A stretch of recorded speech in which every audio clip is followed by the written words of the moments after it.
Chapitre 5. Fils de Ruben, premier-né d'Israël. Car il était le premier-né, mais, parce qu'il souilla la couche de son père, son droit d'aînesse fut donné au fils de Joseph, fils d'Israël. Toutefois Joseph ne dut pas être enregistré dans les généalogies comme premier-né. Juda fut, à la vérité, puissant parmi ses frères, et de lui est issu un prince, mais le droit d'aînesse est à Joseph. Fils de Ruben, premier-né d'Israël Enoch, Palu, Hetzron et Carmi. Fils de Joël Shemaïja, son fils, Go, son fils, Shimei, son fils. Miché, son fils, Réaja, son fils, Baal, son fils. Béra, son fils, que Tilgat-Pilnésé, roi d'Assyrie, emmena captif. Il était prince des Rubénites. Frères de Béra, d'après leur famille, tels qu'ils sont enregistrés dans les généalogies selon leur génération. Le premier, Jéhiel, Zachari. Béla, fils d'Azaz, fils de Shéma, fils de Joël. Béla habitait à Aroër, et jusqu'à Nebo et à Baal-Mon. À l'Orient, il habitait jusqu'à l'entrée du désert depuis le fleuve de l'Euphrate, car leurs troupeaux étaient nombreux dans le pays de Galaad.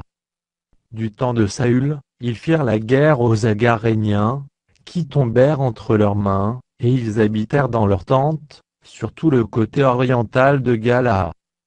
Les fils de Ga habitaient vis-à-vis d'eux, dans le pays de Basan, jusqu'à Salca. Joël, le premier, Shapham, le second, Jaénaï, et Shaphat, en Basan. Leurs frères, d'après les maisons de leur père Michaël, Meshulam, Sheba, Joraï, Jaécan, Zia et Hébé, 7. Voici les fils d'Abishaïl, fils de Uri, fils de Jaroach, fils de Gala, fils de Michaël, fils de Joshishaï, fils de Jashdo, fils de Buz. Hachi, fils d'Abdiel, fils de Guni, étaient chefs des maisons de leur père. Ils habitaient en Gala, en Basan, et dans les villes de leur ressort, et dans toutes les banlieues de Saron jusqu'à leurs extrémités.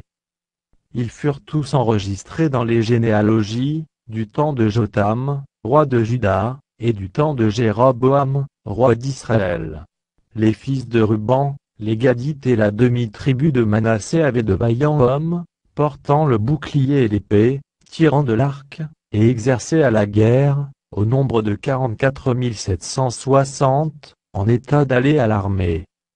Ils firent la guerre aux Agaréniens, à Jetur, à Naphish et à Nodab. Ils reçurent du secours contre eux, et les Agaréniens et tous ceux qui étaient avec eux furent livrés entre leurs mains. Car, pendant le combat, ils avaient crié à Dieu, qui les exauça, parce qu'ils s'étaient confiés en lui. Ils prirent leurs troupeaux, 50 000 chameaux, 250 000 brebis, 2 000 ânes, et 100 000 personnes. Car il y eut beaucoup de morts, parce que le combat venait de Dieu. Et ils s'établirent à leur place jusqu'au temps, où ils furent emmenés captifs.